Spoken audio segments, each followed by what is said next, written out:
Hey everybody, welcome back to Champions Card Club. My name is Cassidy. Today's video is going to be a little bit all over the place. We're going to be talking about GameStop. We're going to be talking about Journey Together, why the prices are just insane right now, all of the Pokemon news of this week, and more. Let's get into it. All right, guys, bad news or whatever. It is what it is. $89 for your Journey Together Elite Trainer boxes. These normally went for, I want to say $55 MSRP, now at $89, $74, almost 300 sold. And then the price skyrocketed up to $90 for Journey Together Elite Trainer boxes. You might be able to find them in your local stores. They'll probably be limited, which is fine. That's how you can get them. Something to think about is Journey Together is actually a full normal release set. It is not a specialty set. I think it will be easier to find. Now, I'm not saying it's going to be easy to find, but I think it will be easier to find than Prismatic Evolutions because this is a full set. It's not a specialty set. So that means all the different products will be available. Guys, go grab your packs right now at championscardclub.com. We're doing a live rip and ship this Friday. All the information you need is down in the description below. The Elite Trainer boxes, you're also going to have the booster bundles, which are 6 packs. You're going to have the booster boxes, which are 36 packs. You're also going to have all the little accessory items as well. With Prismatic Evolutions, we only had the Elite Trainer boxes, the poster collection, and the sticker collection out of the gate. We didn't have giant booster boxes. We still don't even have the booster bundles. The booster bundles will come out on the 7th of, or maybe the 8th of March. So that is coming. More Prismatic Evolutions is in the pipeline. So just hold on. It's almost here. The booster bundles here for Journey Together, $60. 6 packs. So that's $10 a pack. Guys, we just might be in the era of when new Pokemon sets drop, the packs are worth $10. Now, is that a good or a bad thing? Well, I don't think it's good nor bad. I think it's relative to the way the market is right now. I can't go to a fast food place and get a meal that's under, $10, $15. A pack of Pokemon cards being $10, $15. This is a luxury item. This is something that you don't need to survive. You need food to survive. You don't need Pokemon cards to survive, guys. Despite how you may feel, the Journey Together Pokemon Center exclusive $350 for this. And look at this chart. It's actually insane that it went from 174, it just sat, a few sold, and then boom, that's 18 sold at $313. So people are buying these at these prices. We have 21 total sold. There are only 3 listings available, guys. I wonder if people are not putting up their pre-orders until they get their products because of all the drama and controversy over what happened with Prismatic Evolutions. Could be the case. I wouldn't say that's what I think, because I think people are going to try to make a buck regardless. They don't care. They mess up the pre-order or whatever. Pre-sale here, $196 for the Journey Together set. Now, I think the MSRP here is around $160. On the Pokemon Center website, it was $161. So I'm just using that as my baseline. So a $30 increase, I guess $40 increase. Really not that bad for the secondary market, but anymore, this is just the normal market. I don't think TZ Toys and Games with over 25,000 sales or card collecting with over 50,000 sales are scalping these products. I think they got a lot less of what they expected, and they're selling these at prices to make up for what they would have got if they got their normal allocation. If I used to get 100 of these boxes and now only get 50, guess what? The price of the boxes goes up. That's how it works, guys. They're running a business, and the distributors are in business. The Pokemon Center is a business. It's all business all the way down to it gets to you.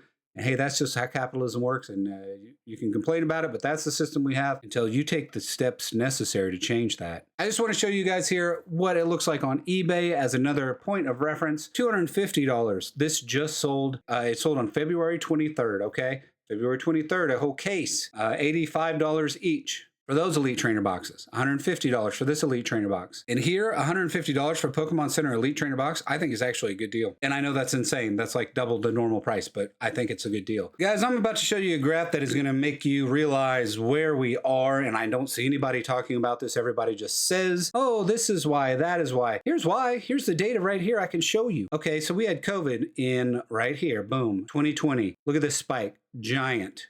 This is Google Trends. This is interest over time. This is how many people are searching for Pokemon cards. So a giant leg up here in 2020, and that's COVID. Guys, we're here. We're at 100% on the Google Trends meter. Yeah, we fell a little bit. We're down to 83. But in November 2022, we hit 100%. I've looked at a lot of Google Trends and I've never seen something hit 100% like this. Insanity. This was likely the Logan Paul bump up right here in 2016. I could be wrong about that. I wasn't really paying attention at that time. But here is COVID.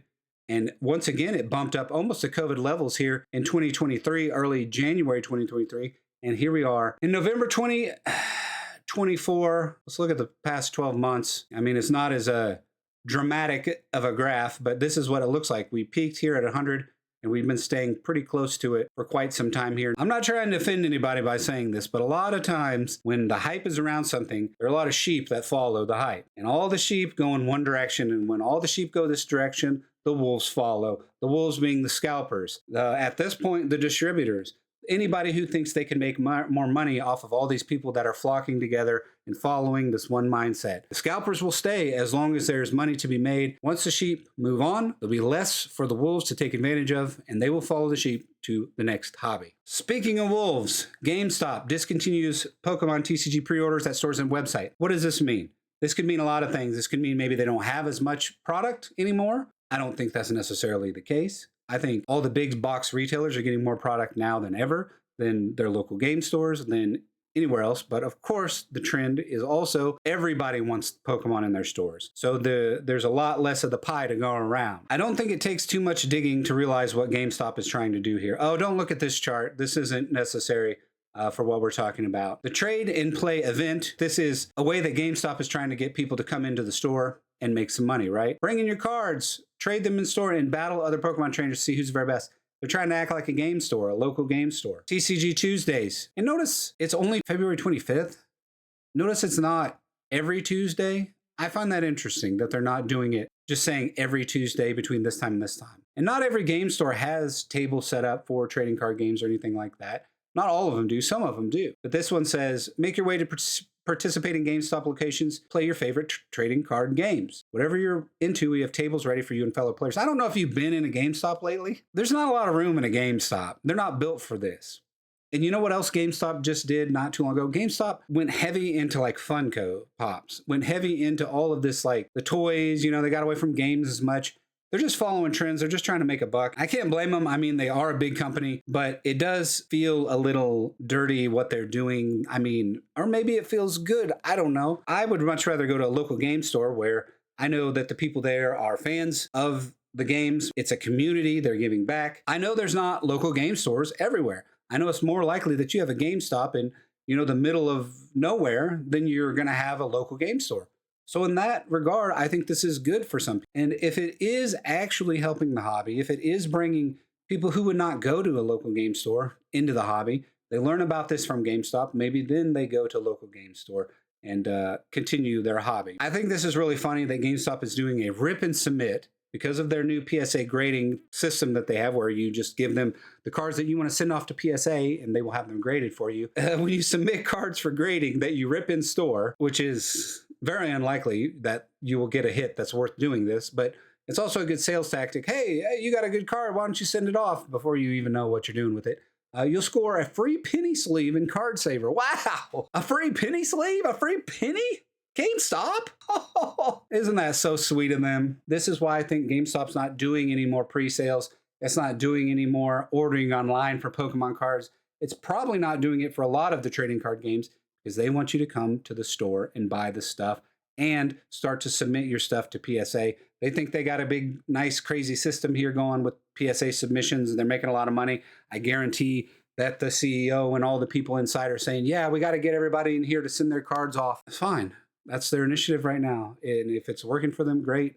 I think having GameStops around is a good thing. I like GameStop. I like having more nerd culture things around, and GameStop is cool. I'm fine with GameStop. I know I complain about it, but I'm fine with it. Can we talk about something else really quick here, please, guys? The Destined Rivals booster pack artwork confirmed set is to feature Team Rocket. Now, okay, I see Team Rocket. Where's Jesse? Where's James? You know what I'm saying? We got Giovanni here on the left. We got the grunts on the right. We have some of the, I guess, newer. I'm not familiar with these guys. You know, maybe you guys know them. Let me know their names down in the comment. I know a Murkrow when I see it. I know a Weezing. I know a Cobra when I see it. Or I should say Arbok. Cobra backwards. Destined Rivals looks to be Team Rocket. This is fine. This is cool. This isn't blowing me away with what I've seen so far, despite what everybody seems to be claiming that this is going to be a huge, amazing set. I don't see that. I also don't see that with Journey Together. They are just so heavily focused on trainers. People don't know the trainers. They especially don't know the new trainers as much. Maybe if you're a diehard fan, you know them. But let me just say something here. If you're a big diehard Pokemon fan, aren't you losing your mind right now? Isn't it so annoying watching your hobby being flooded with all of these new people?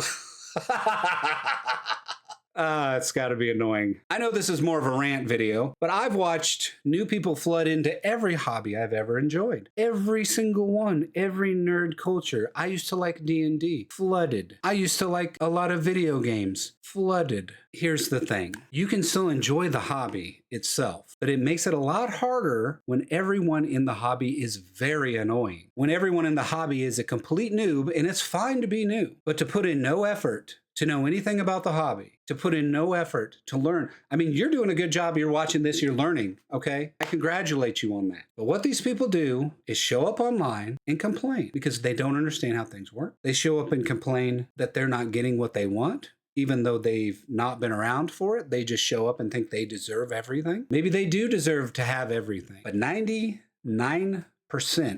of what I see online of people talking about the hobby are saying, I'm brand new to the hobby. I'm trying to get these products for my poor little Timmies and Kimmies. I'll see maybe every now and again, hey, I've been in the hobby for this many years and now it's really hard. Okay, you have a right to complain. But here is the thing. You should be able to get the product if you want it, okay? And I know everybody hates scalpers, but it's not the scalpers online complaining nonstop. It's the people that are brand new to the hobby who don't understand how it works. Read about the hobby before posting. Look at how everything works. Look at older sets, just look at the hobby in general. Take some time before just complaining online. I know that's a monumental ask of me because that's what the internet is for. It is there for us to all complain on nonstop. But for me, who has to do the research, who has to look at Reddit, Facebook, the forums, TCG Player, look at all the different places where Pokemon news lies, that's all I can really look at anymore. I don't read the Reddits. The Reddits are destroyed. I don't read the Facebook. I don't read any of this stuff because it's all been destroyed by people who are upset about the hobby. But here's the thing. I've been into gaming my whole life. And I watched as it started as something that people had a lot of respect for, something that people genuinely loved. But when a bunch of people come into it, so do the big companies. And the big companies want nothing more than extract your dollar from that hobby. So that's when you get companies like EA or like Blizzard Entertainment, who at one point was a company that really cared about their product, but now it's just about making a dollar. It's a difference between like a AAA studio versus like an indie studio. The same thing happened with Dungeons and Dragons. As the population grew, they decided to, hey, we need more people into this game. How do we attract a larger audience? Well, we dumb down everything so everybody can get into it. It's more accessible. It's a good thing for the game itself, but if you're someone who likes a little complexity, if you like the game that you learned how to play and loved for its intricacies that you didn't get in other games, and now it's all dumbed down, well, then what do? You leave the hobby or you find alternatives. Now I play other role-playing games. And so that's my pitch to you is that if you're not enjoying the hobby, look into alternatives. Look at other trading card games that are available and find the fun inside of them. If it's only Pokemon you want, well, then look at other ways of enjoying the hobby inside of the Pokemon realm. There's the video games you could play. You could collect the figurines. You could collect the plushies. You could collect the pins. There's so much Pokemon you can easily get access to.